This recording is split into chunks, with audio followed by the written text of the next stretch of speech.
നമസ്കാരം. ഹലോ ഡോക്ടറിൻ്റെ പുതിയൊരു എപ്പിസോഡിലേക്ക് എല്ലാവർക്കും സ്വാഗതം. നമ്മുടെ മനുഷ്യ ശരീരത്തിൻ്റെ ഏറ്റവും പ്രധാനപ്പെട്ട ഒരു അവയവമാണ് വൃക്ക എന്ന് പറയുന്നത്. ഇന്നലെ മാർച്ച് 13 ലോക വൃക്ക ദിനമായിരുന്നു കടന്നുപോയത്. വൃക്ക രോഗങ്ങളെക്കുറിച്ചും അതിനെ തകരാറ് വരാതിരിക്കാൻ നമ്മൾ എടുക്കേണ്ട മുൻകരുതലുകളെക്കുറിച്ചും ഇത് നേരത്തെ കണ്ടെത്തേണ്ട കാര്യങ്ങളെക്കുറിച്ചും ഇതിൻ്റെ ആരോഗ്യം സംരക്ഷിക്കേണ്ട കാര്യങ്ങളെക്കുറിച്ചും ഒക്കെയാണ് ഹലോ ഡോക്ടർ ഇന്ന് പ്രേക്ഷകരുടെ മുന്നിൽ എത്തിയിരിക്കുന്നത്. ഈ വിഷയത്തിൽ നമ്മളോടൊപ്പം സംസാരിക്കാനായി എത്തിയിരിക്കുന്നത് കോട്ടയം ഗവൺമെൻറ് മെഡിക്കൽ കോളേജിലെ നെഫ്രോളജി വിഭാഗം പ്രൊഫസറും വകുപ്പ് മേധാവിയുമായിട്ടുള്ള ഡോക്ടർ സെബാസ്റ്റ്യൻ എബ്രഹാമാണ്. ഡോക്ടർ, ഹലോ ഡോക്ടറിലേക്ക് സ്വാഗതം. നമസ്കാരം, സ്വാഗതം. അതെ ഡോക്ടർ, വൃക്ക എന്ന് പറയുന്നത് വളരെ ഇമ്പോർട്ടൻ്റ് ആയിട്ടുള്ള ഒരു അവയവം തന്നെയാണ് മനുഷ്യ ശരീരത്തിൽ എന്ന് പറയുന്നത്. ഇതിനെ ബാധിക്കുന്ന ഒരു രോഗം ബാധിക്കുക എന്ന് വെച്ച് കഴിഞ്ഞാൽ മനുഷ്യ ശരീരത്തിൽ ഏറ്റവും വലിയൊരു കാര്യം തന്നെയാണ്. അപ്പോൾ ഇതിന് ബാധിക്കുന്ന പ്രധാനപ്പെട്ട രോഗങ്ങൾ അതെന്തൊക്കെയാണ്?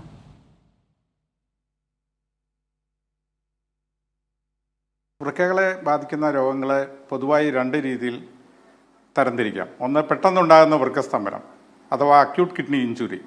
അതേപോലെ തന്നെ സ്ഥായിയായ വൃക്കസ്തംഭനം, ക്രോണിക് കിഡ്നി ഡിസീസ്. പൊതുവായി ഇങ്ങനെ തരംതിരിക്കാം. പെട്ടെന്നുണ്ടാകുന്ന വൃക്കസ്തംഭനത്തിന് കാരണം പാമ്പ് കടി, എലിപ്പനി, മറ്റ് വയറ്റിളക്ക രോഗങ്ങൾ, പനി, അങ്ങനെയുള്ള പെട്ടെന്നുണ്ടാകുന്ന അസുഖങ്ങളുടെ ഭാഗമായി വൃക്കകൾക്കുണ്ടാകുന്ന തകരാറിനെയാണ് പെട്ടെന്നുണ്ടാകുന്ന വൃക്ക സ്തംഭനം അഥവാ AKI, അക്യൂട്ട് കിഡ്നി ഇഞ്ചുറി എന്ന് പറയും.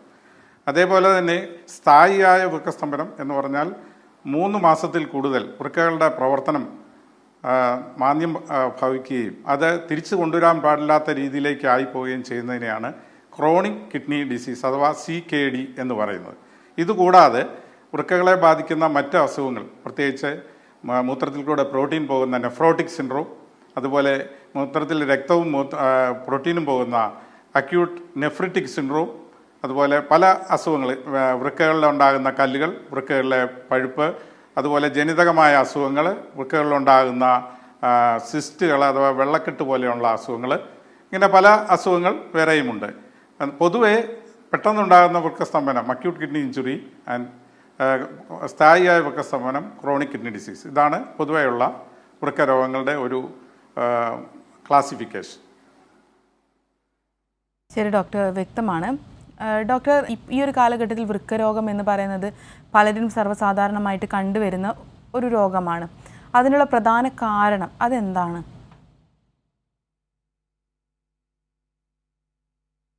വൃക്കരോഗങ്ങളുടെ പ്രധാന കാരണം നമ്മുടെ നാട്ടിൽ ഏറ്റവും കൂടുതലായി കാണുന്ന പ്രമേഹം, അനിയന്ത്രിതമായ പ്രമേഹവും അനിയന്ത്രിതമായ രക്താതിസമ്മർദ്ദവും. ഇത് രണ്ടുമാണ് വൃക്കരോഗത്തിൻ്റെ ഏകദേശം 50% കാരണമായി വരുന്നത്.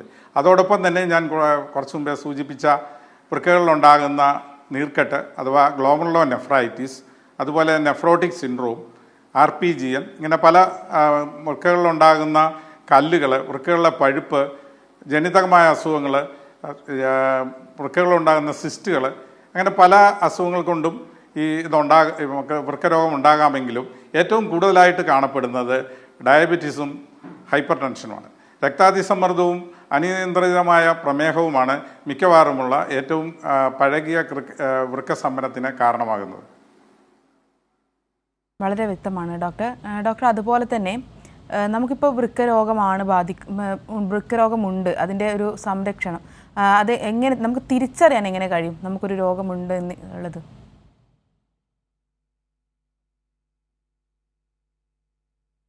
അതാണ് ഏറ്റവും പ്രധാനമായ ഒരു കാര്യം. അതാണ് ഈ വർഷത്തെ വൃക്ക ദിനത്തിൻ്റെ പ്രധാന സന്ദേശവും അതുതന്നെയാണ്. മിക്കവാറും വൃക്കരോഗം നമുക്ക് ലക്ഷണങ്ങളൊന്നും ഉണ്ടാവില്ല. വൃക്കയുടെ പ്രവർത്തനം ഏകദേശം 50% കേടായി കഴിഞ്ഞ് മാത്രമേ നമുക്ക് മിക്കവാറും ലക്ഷണങ്ങൾ ഉണ്ടാകുകയുള്ളൂ. അതുകൊണ്ട് തന്നെ ഇത് നേരത്തെ കണ്ടുപിടിക്കുക, നേരത്തെ പ്രതിരോധിക്കുക, വൃക്കയുടെ പ്രവർത്തനം നന്നായി പരിരക്ഷിക്കുക, ഇതാണ് ഈ വർഷത്തെ വൃക്ക ദിനത്തിൻ്റെ പ്രധാന സന്ദേശം. അപ്പം നേരത്തെ കണ്ടുപിടിക്കുക എന്ന് പറയുന്നത് മിക്കവാറും നമ്മൾ പലപ്പോഴും ഈ മൂത്രപരിശോധനയും രക്തപരിശോധനയും ചെയ്തെങ്കിൽ മാത്രമേ ഉള്ളൂ നമുക്ക് ഇത് നേരത്തെ കണ്ടുപിടിക്കാൻ പറ്റുകയുള്ളൂ. അല്ലെങ്കിൽ ഒരു ലക്ഷണവും കണ്ടെന്ന് വരില്ല. പ്രത്യേകിച്ച് ഷുഗറുള്ള, ഡയബറ്റീസ് ഉള്ള ആളുകൾ ഒരു 6 മാസത്തിലൊരിക്കൽ മൂത്രപരിശോധന നടത്തി അതിലെ മൈക്രോ ആൽബുമിൻ ടെസ്റ്റ് ചെയ്താൽ നമുക്ക് ഇതിൻ്റെ വൃക്കരോഗത്തിൻ്റെ ആരംഭമാണെന്ന് നമുക്ക് കണ്ടുപിടിക്കാൻ പറ്റിയേക്കും.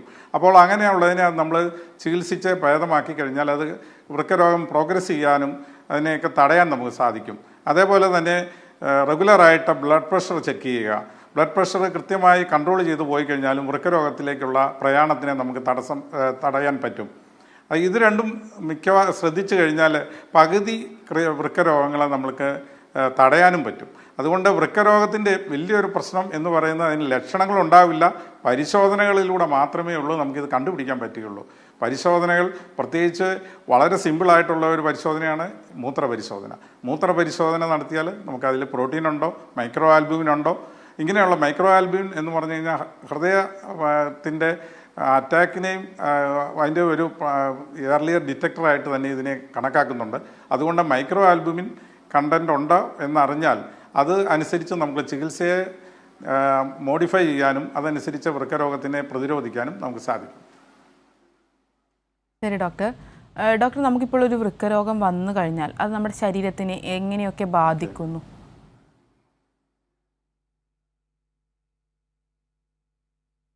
വൃക്ക എന്ന് പറഞ്ഞു കഴിഞ്ഞാൽ നമ്മൾ വിചാരിക്കും വൃക്ക മൂത്രം ഉണ്ടാക്കുന്ന ഒരു അവയവം മാത്രമാണ്. പക്ഷേ അങ്ങനെയല്ല. വൃക്ക എന്ന് പറഞ്ഞാൽ വൃക്കരോഗം മറ്റ് അവയവങ്ങളെല്ലാം ബാധിക്കുന്ന ഒരു അസുഖമാണ്. പ്രത്യേകിച്ച് ഹൃദയത്തിൻ്റെ ആരോഗ്യത്തിന് വൃക്ക അത്യാവശ്യമാണ്. അതുപോലെ രക്തമുണ്ടാകുന്നതിനുള്ള എരിത്രോപോയറ്റിൻ എന്ന് പറയുന്ന ഹോർമോൺ ഉണ്ടാകുന്നത് വൃക്കയിലാണ്. ബ്ലഡ് പ്രഷറിനെ കൺട്രോൾ ചെയ്യുന്ന മെയിനായിട്ടുള്ള ഹോർമോൺസ് എല്ലാം അതിനെയെല്ലാം കൺട്രോൾ ചെയ്യുന്നതിനുള്ള രാസപദാർത്ഥങ്ങളെല്ലാം വൃക്കയിലാണ് അതിൻ്റെ പ്രധാന കൺട്രോളിലേക്ക്. അതേപോലെ തന്നെ ശരീരത്തിലെ സോഡിയം, പൊട്ടാസ്യം അങ്ങനെയുള്ള ലവണങ്ങളുടെ സ്ഥിതി, അതുപോലെ ശരീരത്തിലെ ആസിഡിൻ്റെയും ആൽക്കലിയുടെയും അതിൻ്റെ അളവിനെ നിയന്ത്രിക്കുക. ഇങ്ങനെ അതുപോലെ കാൽഷ്യം, ശരീരത്തിലെ എല്ലുകളുടെ ബലത്തിനെ നിശ്ചയിക്കുന്ന കാര്യം, വൈറ്റമിൻ ഡിയുടെ ഉൽപ്പാദനം, ഇങ്ങനെ പല കാര്യങ്ങളും വൃക്കയുമായിട്ട് ബന്ധപ്പെട്ടായിരിക്കുന്നത്. ഈ പ്രശ്നങ്ങൾ വൃക്കരോഗം ഉണ്ടായിക്കഴിഞ്ഞാൽ അത് മൾട്ടിപ്പിൾ ലെവൽ എല്ലാ അവയവങ്ങളെയും അത് ബാധിക്കും എന്നുള്ളതാണ്. ബ്രെയിൻ തൊട്ട് സ്കിൻ വരെ എല്ലാ അവയവങ്ങളെയും ഈ വൃക്കരോഗം വന്നു കഴിഞ്ഞാൽ ബാധിക്കും. അതുകൊണ്ട് തന്നെ വൃക്കരോഗം എന്ന് പറഞ്ഞു കഴിഞ്ഞാൽ വൃക്കയുടെ പ്രവർത്തനം മാത്രമല്ല, അത് ശരീരത്തിൻ്റെ മൊത്തം സമതുലിതാവസ്ഥയെ ബാധിക്കുന്ന ഒരു രോഗമാണ്. ശരി ഡോക്ടർ, ഇപ്പോൾ നമ്മളോടൊപ്പം ഒരു പ്രേക്ഷകൻ കൂടി ചേരുന്നുണ്ട്. മാവേലിക്കരയിൽ നിന്ന് മോഹനാണ്. മോഹൻ ഡോക്ടറോട് ചോദിച്ചോളൂ. ഹലോ. ഡോക്ടറെ, എൻ്റെ പേര് മോഹൻ എന്നാണ്, മാവേലിക്കരയാണ് വിളിക്കുന്നത്. എനിക്ക് 64 വയസ്സുണ്ട്. ഹലോ മോഹൻ, ഡോക്ടറോട് ചോദിച്ചോളൂ. ഹലോ ഡോക്ടർ, എൻ്റെ പേര് മോഹൻ എന്നാണ്. മോഹൻ. ഹലോ മോഹൻ ചോദിച്ചോളൂ. ഡോക്ടർ, എനിക്ക് 64 വയസ്സുണ്ട്. എനിക്ക് 30 വർഷമായിട്ട് ഡയബറ്റിക് ഉണ്ട്. ഞാൻ എല്ലാം നോർമലാണ്. പക്ഷേ എനിക്ക് ക്രിയാറ്റിൻ 1.56 ഒക്കെ വന്നിട്ടുണ്ട്. ഇപ്പോൾ അടുത്ത സമയത്ത് 1.3 1.4 ആയിരുന്നു. ഇപ്പം 1.56 ഒക്കെ വന്നിട്ടുണ്ട്.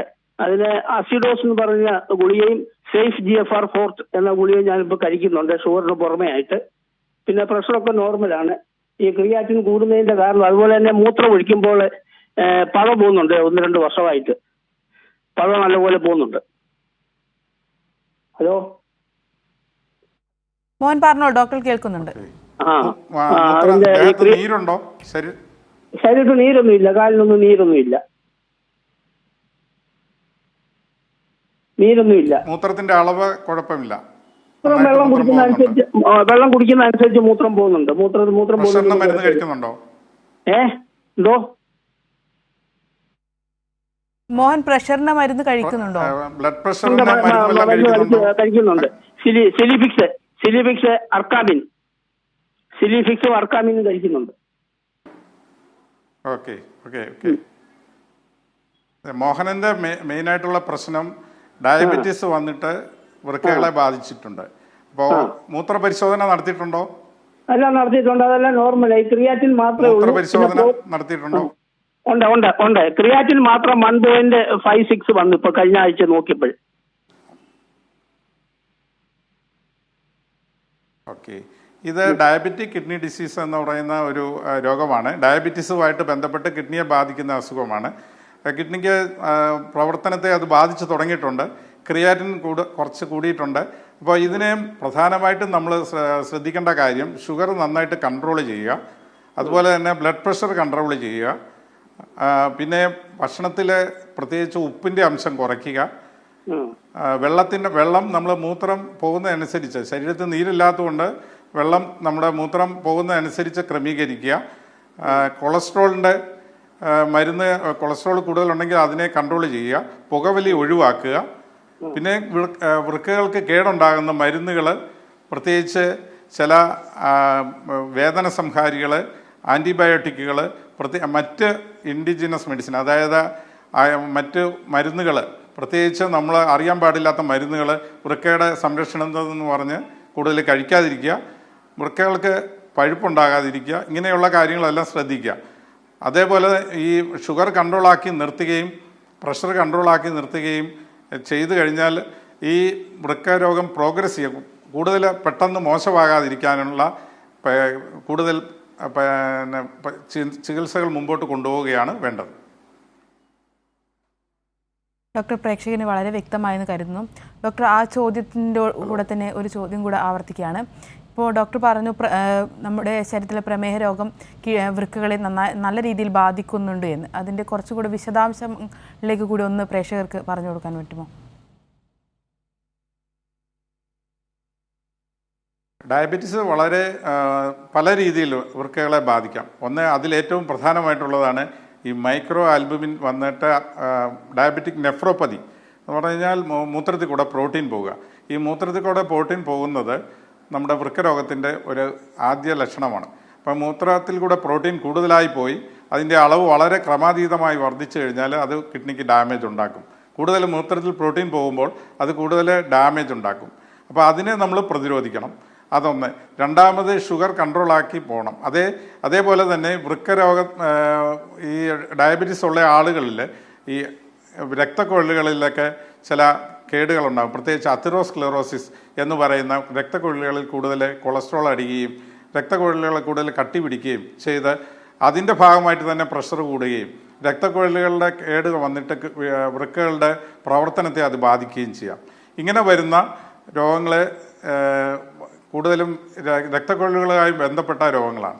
ഈ രോഗങ്ങളെ പ്രതിരോധിക്കാൻ നമ്മൾ പ്രധാനമായിട്ടും ചെയ്യേണ്ടത് രക്തം കട്ട പിടിക്കാതിരിക്കാനുള്ള മരുന്നുകളും, അത് ആസ്പിരിൻ പോലെയുള്ള മരുന്ന്, അതുപോലെ കൊളസ്ട്രോളിൻ്റെ അറ്റർവാസ്റ്റാറ്റിൻ പോലെയുള്ള മരുന്നുകൾ, ഇതെല്ലാം ചേർന്നുള്ള മരുന്നുകൾ എടുക്കണം.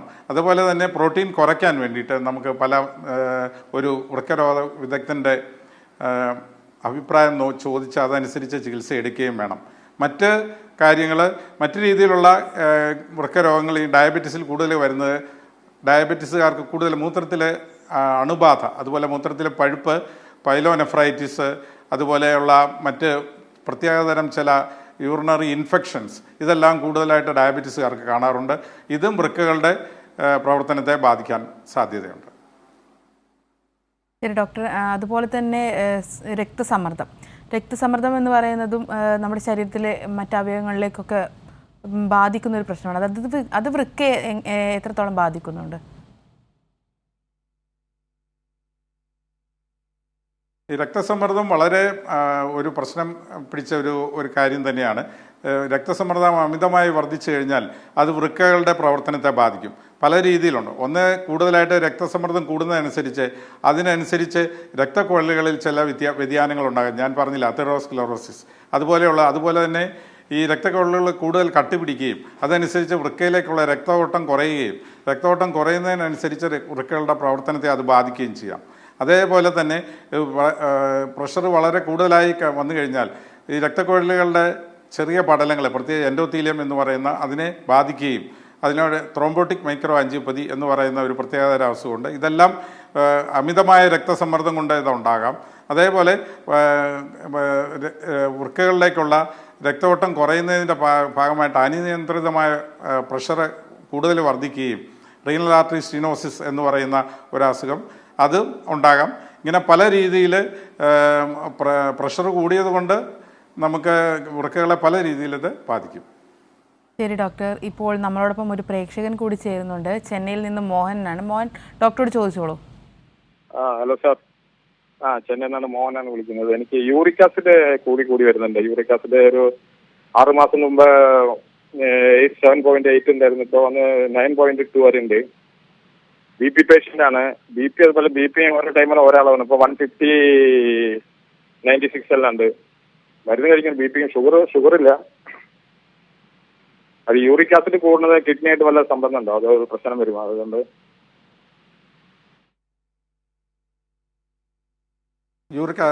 മോഹൻ്റെ വെയിറ്റ് ഒക്കെ എത്രയുണ്ട്? വെയിറ്റ് 77. ഹലോ, കേൾക്കാമോ? 77. ഓക്കെ. 77. ഈ യൂറിക് ആസിഡ് നമ്മുടെ കിഡ്നിയെ 77. ഓക്കെ. ഹൈറ്റ് എത്രയുണ്ട്? ഹൈറ്റ് 5.7. ഹൈറ്റ് ഏകദേശം അറിയാമോ? 5.7. 5.7. ഓക്കെ.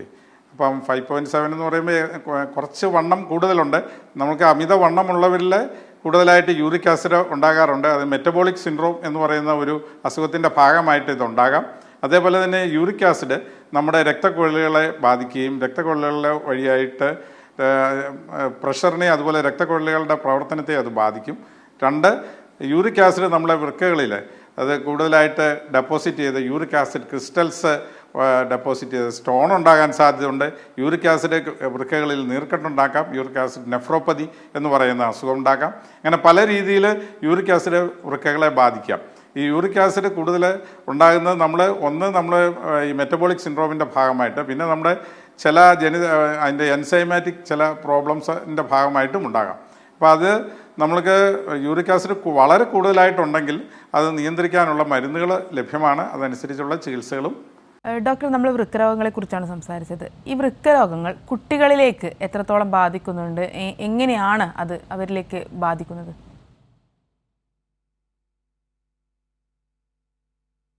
വൃക്കരോഗങ്ങൾ കുട്ടികളിൽ അസാധാരണമല്ല.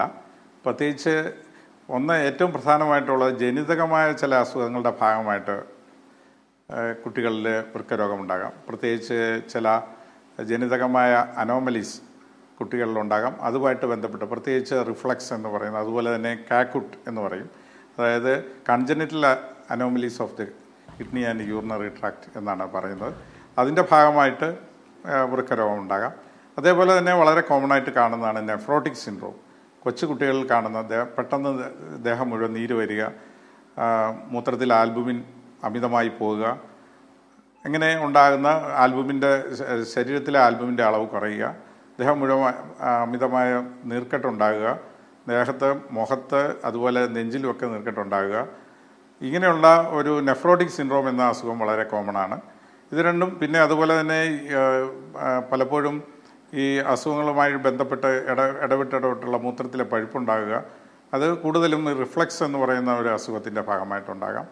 പിന്നെ ജനറ്റിക്കായിട്ട് ചിലർക്ക് ജനിതകമായിട്ട് കിട്ടുന്ന മറ്റ് ഫാമിലി മെമ്പേഴ്സിനുള്ള അസുഖങ്ങൾ വീണ്ടും ഈ കുട്ടികൾക്ക് ഉണ്ടാകാനുള്ള സാധ്യതയുണ്ട്. ഇതൊക്കെയാണ് മെയിനായിട്ടുള്ളത്. പിന്നെ ചിലപ്പോൾ ഗർഭാവസ്ഥയിൽ ഉണ്ടാകുന്ന ചില ഇൻഫെക്ഷൻ്റെ പാർട്ടായിട്ട് കുട്ടികളിലെ അസുഖങ്ങളുണ്ടാകാം. ഇതൊക്കെയാണ് കൂടുതലായിട്ടും കുട്ടികളിലുണ്ടാകുന്ന അസുഖങ്ങൾ. ഇതിന് ഡോക്ടർ വ്യക്തമാണ്. ഡോക്ടർ, നമുക്കിപ്പോൾ ഒരു വൃക്കരോഗം വന്നു കഴിഞ്ഞ് കഴിഞ്ഞാൽ അത് മൂർജിക്കാതിരിക്കാനുള്ള കുറേ കരുതലുകൾ എടുക്കേണ്ടതായിട്ടുണ്ടാവും. അത് എന്തൊക്കെ കാര്യങ്ങളാണ് നമ്മൾ കൂടുതലായിട്ട് നമ്മൾ ശ്രദ്ധിക്കേണ്ടത് ജീവിതശൈലികളിലും അതുപോലെ തന്നെ ഭക്ഷണങ്ങളിലുമൊക്കെ?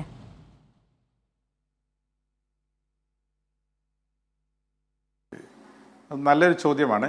ഈ ജീവിതശൈലി രോഗങ്ങളുടെ ഭാഗമായിട്ടാണ് കൂടുതലും വൃക്കരോഗങ്ങൾ ഉണ്ടാകുന്നത്. അപ്പോൾ ജീവിതശൈലിയിലുള്ള ചില വ്യത്യാസങ്ങൾ നമ്മളെ പലപ്പോഴും ഇത് സ്വാധീനിക്കുന്നുണ്ട്. പ്രത്യേകിച്ച് ഞാൻ പറഞ്ഞല്ലോ, വൃക്കരോഗം സ്ഥായിയായ വൃക്കരോഗമായിട്ട് കൂടുതലും നമ്മളെ ഡോക്ടർമാരെ കാണുമ്പോൾ മിക്കവാറും ഈ കിഡ്നി ഡിസീസ് എല്ലാം അതിൻ്റെ സ്റ്റേജ്, പ്രത്യേകിച്ച് 5ാമത്തെ സ്റ്റേജിലല്ല 4ാമത്തെ സ്റ്റേജിലായിരിക്കും മിക്കവാറും രോഗികളുടെ ഡോക്ടർമാരുടെ അടുത്തെത്തുന്നത്. ഈ സ്റ്റേജിൽ നമുക്ക് പലപ്പോഴും അത് ഫലപ്രദമായിട്ട് അതിനെ പഴയ രീതിയിലേക്ക് തിരിച്ചു കൊണ്ടുവരിക എന്ന് പറയുന്നത് അസാധ്യമായിരിക്കും. അതുകൊണ്ട് തന്നെയാണ് നമ്മൾ നേരത്തെ കണ്ടുപിടിക്കുക. വളരെ ആദ്യത്തെ 1-2 സ്റ്റേജിലൊക്കെ കണ്ടുപിടിച്ചാൽ നമുക്കത് ചികിത്സിക്കാൻ പറ്റും. അതേസമയം 4ാമത്തെ 5ാമത്തെ സ്റ്റേജിലൊക്കെ വന്നു കഴിഞ്ഞാൽ അതിനെ പഴയ രീതിയിലേക്ക് എത്തിക്കുക എന്ന് പറയുന്നത് എളുപ്പമുള്ള കാര്യമല്ല. അപ്പോൾ അങ്ങനെയുള്ള ഒരു സ്റ്റേജിൽ എങ്ങനെ പ്രിവെൻറ്റ് ചെയ്യാം എന്ന് പറയുന്നത് ഒരു ബുദ്ധിമുട്ടുള്ള കാര്യമാണ്.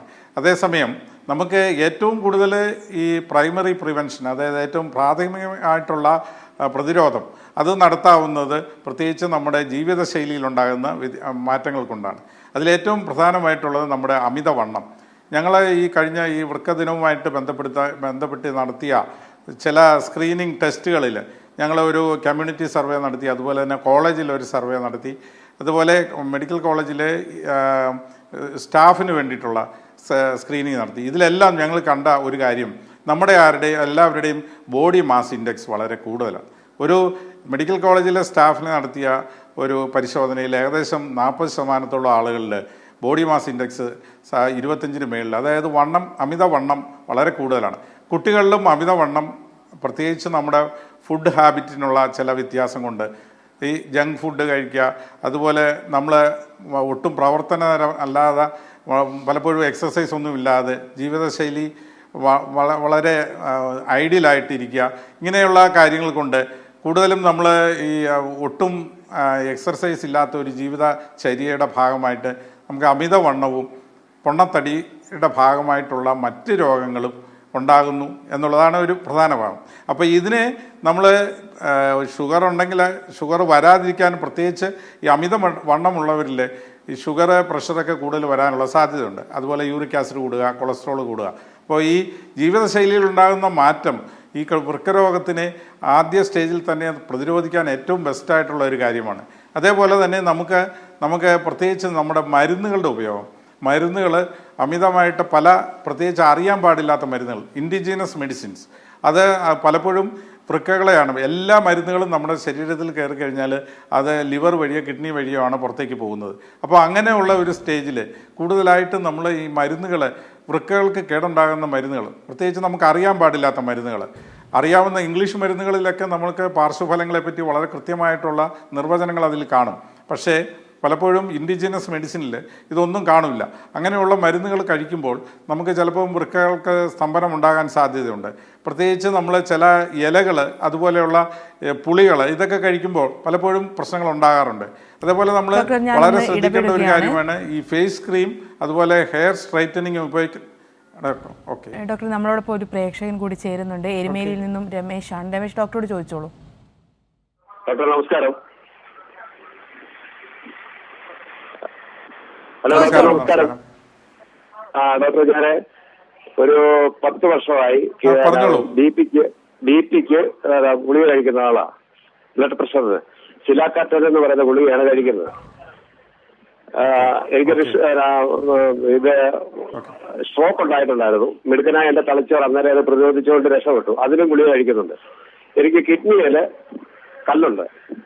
ഇത് ഭാവിയിൽ കിഡ്നിക്ക് ഡോക്ടറൊക്കെ പറഞ്ഞത് കിഡ്നി വരാൻ, ബി പി ഉള്ളവർക്ക് കിഡ്നി വരാൻ, ഡിസീസ് വരാനുള്ള സാധ്യതയുണ്ടെന്ന്. എനിക്ക് ബി പി കല്ലുണ്ട്. അപ്പൊ അത് ഭാവിയിൽ, അതുപോലെ ബി പി ഉള്ളത് കൊണ്ട് ഭാവിയിൽ എനിക്ക് കിഡ്നി ഡിസീസ് വരാനുള്ള സാധ്യത ഉണ്ടോ എന്നറിയാനായിട്ടാണ് വിളിക്കുന്നത്.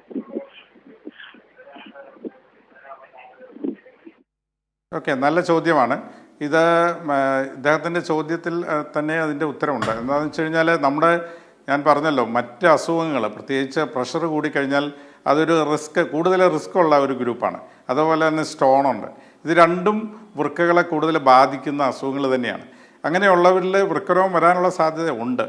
അപ്പോൾ അതുകൊണ്ട് തന്നെ കൃത്യമായ പരിശോധനകൾ ക്രമമായി നടത്തി കൃത്യമായ ചികിത്സ ചെയ്ത് ഇടയ്ക്കിടയ്ക്ക് വൃക്കകളുടെ പ്രവർത്തനം പരിശോധിക്കുകയും മൂത്ര പരിശോധനയും രക്തപരിശോധനയും അത്യാവശ്യ ഘട്ടങ്ങളിൽ സ്കാനിങ്ങും ചെയ്ത് ഇത് കൃത്യമായി നോക്കിയാൽ നമുക്കിതിനെ കൂടുതൽ ഉണ്ടാകാതിരിക്കാനായിട്ട്, പ്രത്യേകിച്ച് സ്റ്റോൺ ഡിസീസിൻ്റെ ഒരു പ്രശ്നം എന്താണെന്ന് വെച്ച് കഴിഞ്ഞാൽ, സ്റ്റോൺ വന്ന് പെട്ടെന്ന് നമുക്ക് എവിടെയെങ്കിലും ബ്ലോക്കായി, പ്രത്യേകിച്ച് മൂത്രനാളിയിൽ എവിടെയെങ്കിലും ബ്ലോക്കായി കഴിഞ്ഞാൽ, മൂത്രത്തിൻ്റെ ട്യൂബിലൊക്കെ ബ്ലോക്കായി കഴിഞ്ഞാൽ അവിടെ പഴുപ്പ് വരികയും പെട്ടെന്ന് വൃക്കകളുടെ പ്രവർത്തനം മോശമാകാൻ സാധ്യതയുണ്ട്.